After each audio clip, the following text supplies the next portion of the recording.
Hello বন্ধুরা, good morning. তোমরা কেমন আছো? আশা করি তোমরা সবাই ভালো আছো, আমিও মোটামুটি আছি।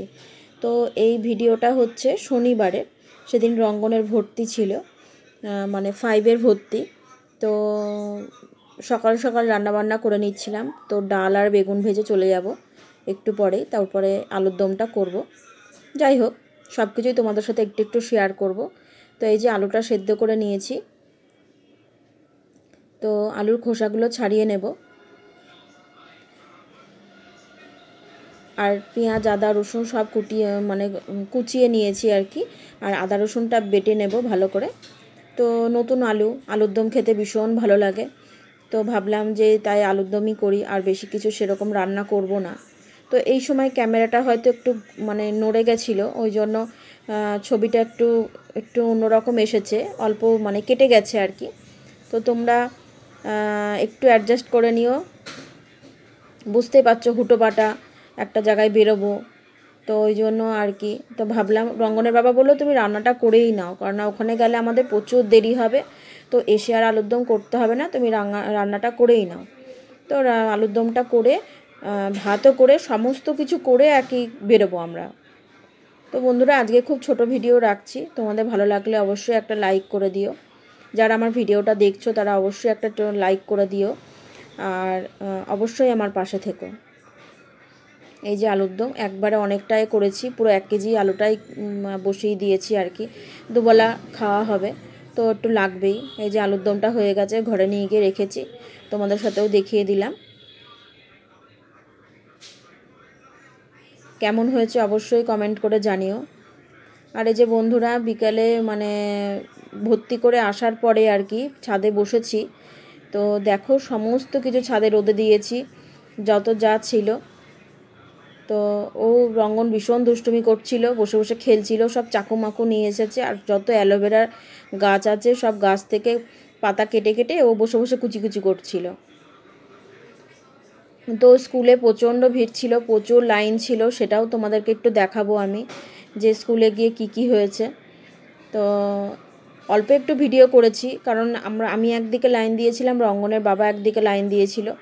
তো যাই হোক, ওই জন্য বেশি ভিডিও আমি করিনি, একটাই ভিডিও ছোট্ট মতো করেছি, শুধু একটু ভিড়টা দেখিয়েছি।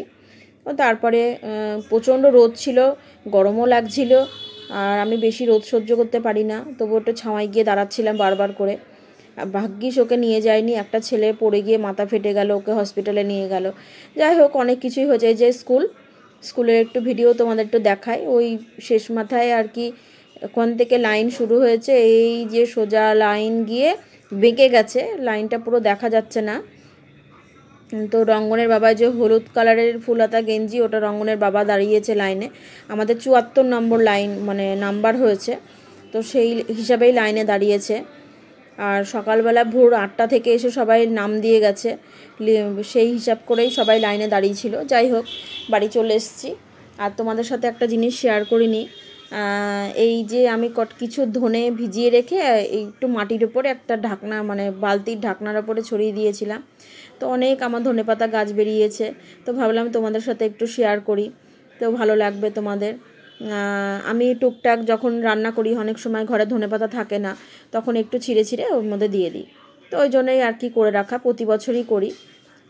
তো এখন সন্ধেবেলা একটু সন্ধে তো একটু দরকার ছিল দোকানে যাব বলে, তো আমি রঙ্গনকে নিয়ে একটু বেরোচ্ছি, ওর বাবাও যাচ্ছে। যেহেতু আজকে ওর বাবা ছুটি নিয়েছে, রঙ্গনের ভর্তি ছিল, আমি একা সব কিছু পারবো না, ওই জন্য।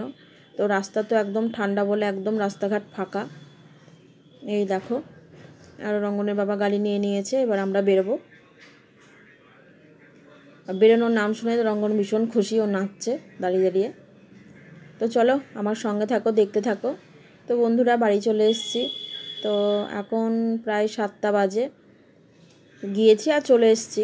সেরকম কিছু দরকার ছিল না, কয়েকটা জিনিসপত্র কেনার ছিল। তো রঙ্গন আঁকছিল, তো ভাবলাম ওর আঁকাটা তোমাদের সাথে শেয়ার করি। এইসব কি আঁকা আমি এগুলো কি বলে আমি ঠিক জানি না, ও জানে, রঙ্গন জানে। তো এগুলোকে ওইসব কার্টুন মাটুন দেখে, তো ওইসবেরই কিছু একটা ও আঁকছিল। তো ভাবলাম তোমাদের সাথে একটু শেয়ার করি, তোমরা অবশ্যই কমেন্ট করে জানিও কেমন হয়েছে। রঙ্গনের আঁকা। আমি ভিডিওটা এখানেই শেষ করছি। ভালো লাগলে অবশ্যই একটা লাইক করে দিও আর অবশ্যই আমার পাশে থেকো। আমি খুব ছোট্ট ভিডিও ছাড়লাম, কেউ স্কিপ করে যেও না।